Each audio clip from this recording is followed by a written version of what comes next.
माझ्याकडून 22,000 अशी रक्कम देण्यात आली होती. तारखेवर तारीख येत गेली आणि अशी 2.5 वर्ष फुकट गेली. पोलीस स्टेशनमध्ये कसं जायचं, भीती वाटते, त्यांना त्यांच्याशी कसं बोलायचं, ही सर्व भीती माझ्या मनातून माझी संघटनेमुळे निघून गेली. जय भारत. मी मंगेश सोनवणे.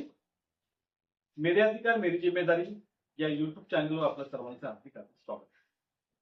पोटाची खळगी भरण्यासाठी ग्रामीण भागातील हा तरुण मुंबई उपनगरात येतो. ऐन कोरोनाच्या काळात त्याचा रोजगार बुडतो. त्याच्यासमोर पोटा पाण्याचा प्रश्न निर्माण होतो. अशाच अवस्थेत एक वैयक्तिक अडचणीमुळे त्याला पैशांची चणचण जाणवते आणि पैशाची पूर्तता करण्याकरिता हा तरुण एका नातलगाच्या मदतीने कर्ज मिळवण्याचा प्रयत्न करतो.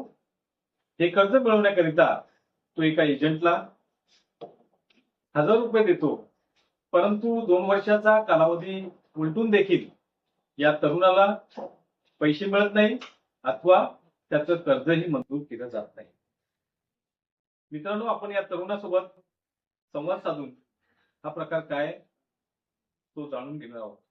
जय भारत. जय भारत. आपलं नाव काय? किरण शेलार. किरण शेलार. आपण काय करता? मी आता कायद्याचा विद्यार्थी आहे. तर आणि कामासाठी मी माझं इन्शुरन्स ऍडवायझर हे माझं एक लायसन्स आहे. म्हणजे इन्शुरन्स ऍडवायझर म्हणून मी कार्यरत आहे. अच्छा लाईफ इन्शुरन्स. अच्छा.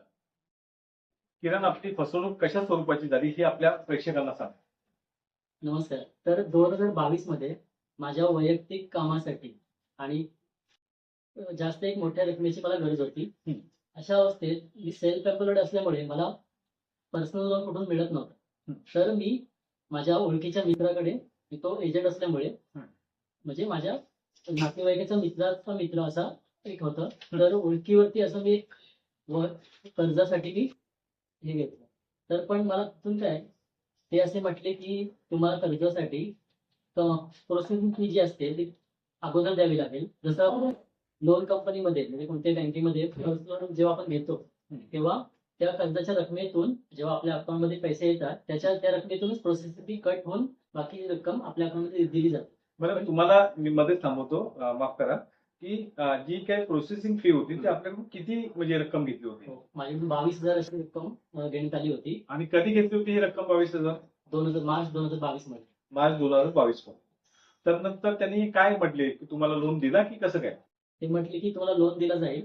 जरी लोन नाही मिळाला, समजा लोन पास नाही झाला, तर तुमची सर्व रक्कम ही रिटर्न करण्यात येईल. आणि नातेवाईकाचा मित्र असल्यामुळे मी डोळे टाकून हो म्हटलं, कारण दुसरीकडे सर्व दरवाजे बंदच होते माझ्यासाठी. म्हणून मी आपला एक चान्स घेतला. अच्छा, म्हणजे तुमचं असं म्हणणं आहे की एक नातेवाईक असल्यामुळे तुम्हाला त्या व्यक्तीवरती जास्त विश्वास निर्माण झाला. हो, अगदी बरोबर. तर मग किती जो आहे अवधी गेला तुम्ही पैसे देऊन? तर ज्या व्यक्तीला मी जे पैसे दिले होते त्याने मला फक्त तारखेवरती तारीखच देत गेला आणि अशी 2.5 वर्ष निघून गेली. तो कारण काय सांगायचं, म्हणजे लोन प्रोसेस होत नाही किंवा तुमचं कर्ज मंजूर होत नाही, त्याचं का वेळ लागत होता? काय कारण सांगायचं? तो नेहमी खोटी खोटी कारण सांगायचा. असं म्हणायचा की मी माझ्यावरती गेले आहेत आणि वरती अडकले, तर तो वरून आल्याशिवाय मी पैसे देऊ शकत नाही. काही बँकांची नाव वगैरे तुम्हाला सांगितली होती का की कोणत्या बँकेतून तुमच्यासाठी कर्ज मंजूर करणार आहेत वगैरे असं काही? त्याने काय स्पेसिफिक सांगितलं नाही. ते फक्त म्हटले होते की आम्ही सर्व बँकांमध्ये ट्राय करू, जिथून होईल तिथून मिळेल. पण कुठून झालंच नव्हतं. अच्छा, पण झालं नाही. कदाचित त्यांनी काही केलं पण नसेल. मग तुम्हाला कधी कळालं की तुमची आता त्यांनी फसवणूक केली, की 22,000 रुपये घेतले आणि तुम्हाला त्यांनी कर्ज दिले, म्हणजे तुमची आर्थिक फसवणूक झाली, हे तुम्हाला कसं कळलं? जेव्हा त्याने कारणावरती खोटी खोटी कारणं देत गेला, त्यांची कारणं बघूनच मला समजलं की याने आपले पैसे स्वतःसाठी युज केलेले आहेत. मग तुम्ही त्याच्याकडे मागणी केली का तुमच्या पैशाची मागणी केली. मग तो मला एक ठराविक तारीख द्यायचा, पण त्या तारीख जवळ आल्याच्या नंतर पुन्हा एक नवीन तारीख द्यायचा. अच्छा, तारखेवर तारीख येत गेली आणि अशी 2.5 वर्ष फुकट गेली. अच्छा. मग शेवटी आता हताश होऊन मी कुर्ला येथे जी एक मर्ती संघटना आहे, ते समाजातील जे असे प्रॉब्लेम मध्ये सापडलेले लोक आहेत, म्हणजे अत्याचार ज्यांच्यावरती झालेले आहेत किंवा कोणत्याही प्रॉब्लेम मध्ये अडकलेले लोक आहेत, सर्व प्रकारचे केसेस तिथे येतात. या संघटनेमध्ये मी नाव देतो. आणि मित्रांनो, मी किरणच्या वतीने सांगू इच्छितो की आपल्या मर्जी संघटनेकडे किरण जून 2024 मध्ये आला त्याची तक्रार घेऊन, त्याची कैफियत घेऊन. मग किरण, मर्जी संघटनेने तुला कोणत्या स्वरूपाची मदत केली? मर्जी संघटनेमध्ये जे संघटनेचे संस्थापक आहेत मंगेश सोनावणे सर हं. आणि एक प्राप्ती कोळी मॅडम आहेत. हं. त्यांनी माझी मुलाखत घेतली हं. आणि एक अर्ज बनवला. हं.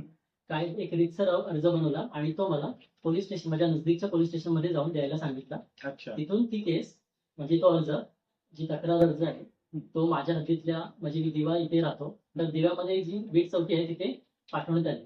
तिथले जे पोलीस, स्थानिक पोलीस अधिकारी आहेत, राजेंद्र करटमल असं काहीतरी नाव आहे त्यांचं, हं. तर त्यांनी माझी एकदम पूर्ण हेल्प केली. हं. आणि त्यांनी असं लिहून दिलं की ज्यांनी माझे पैसे घेतले होते हं. त्यांना असं लिहून दिलं की जर तुम्ही अमुक अमुक तारखेला, म्हणजे मी तिथे 1 ऑगस्टला गेलो होतो, हं. तर नंतर त्यांनी मला एक तारीख दिली की की 20 सप्टेंबर पर्यंत जर तुझी रक्कम नाही मिळाली तर त्या व्यक्तीवरती गुन्हा दाखल करण्यात येईल. अच्छा, ठीक आहे. असं म्हणजे पोलिसांनी तर नाही केलं. म्हणजे जसं तुम्ही किरण म्हटलात की पोलिसांचं सहकार्य देखील लाभलं. तर मित्रांनो, एक गोष्ट मी तुम्हाला निक्षून सांगू इच्छितो की महाराष्ट्र पोलीस दलात असे खूप सारे पोलीस अधिकारी आहेत जे मानवता जपतात, लोकांचे प्रश्न समजतात आणि खूप सारा म्हणजे म्हणतात की आउट ऑफ कोर्ट जे आहे लोकांना मदत करतात. तुम्ही काय सांगतो की गांधी संघटनेची काय मदत केली, ते मदतीचं स्वरूप काय होतं? मी फक्त विचार करायचो की बाबा ह्या व्यक्तीवरती मी केस करेल, हं. असं करेल, कारण मी आता विधी शाखेचा विद्यार्थी आहे. हं. तर फक्त विचार करायचा.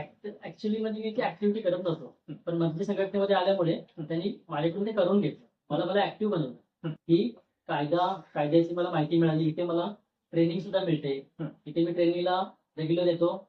पोलीस संरचना आणि पोलिसांचे कामकाज याविषयी मी ट्रेनिंग घेतली. त्यामुळे माझ्या मनामध्ये जी पोलिसांविषयीचा एक जी भीती होती, ती सर्वांच्या मनामध्ये असते की पोलीस स्टेशनमध्ये कसं जायचं, भीती वाटते, त्यांना त्यांच्याशी कसं बोलायचं, ती सर्व भीती माझ्या मनातून माझी संघटनेमुळे निघून गेली. ठीक आहे. आणि मी ऍक्टिव्ह झालो आणि मी स्वतःहून पोलीस स्टेशनमध्ये गेलो. त्यांनी म्हणजे त्यांच्या मार्गदर्शनाखाली मी ते सर्व जाऊन केले. आणि मला किरण, योग्य- तुला पैसे कधी मिळाले आणि पूर्ण पैसे मिळाले का? हो, माझी मी दिलेली रक्कम मला सर्व मिळाली. 22,000 रुपये अशी रक्कम होती. ती 20 सप्टेंबर 2024 म्हणजे आता मिळाली आहे. तर मी मनापासून माझी संघटनेचे संस्थापक मंगेश सोनावणे, प्राप्ती कोळी मॅडम आणि माझे जे स्थानिक पोलीस अधिकारी ते एपीआय राजेंद्र सर यांचे मनापासून आभार मानतो. आणि जनतेला एक संदेश देऊ इच्छितो की ज्यांना खरोखर एक लोनची गरज असते त्यांनी प्रत्यक्षात बँकेमध्ये जाऊनच ही अप्लाय करावं. कोणत्याही ओळखी किंवा अनोळखी व्यक्तीकडे किंवा ऑनलाईन अशी काही करू नये ज्याच्यामुळे ते असं पैशाची त्यांची फसवणूक होऊ शकते. तर मित्रांनो, आपण ऐकलं हा तरुण किरण, जो एक विधी शाखेचा विद्यार्थी आहे आणि त्याने जे आपल्याला आव्हान केलं आहे, माझंही त्याच स्वरूपाचं आव्हान असेल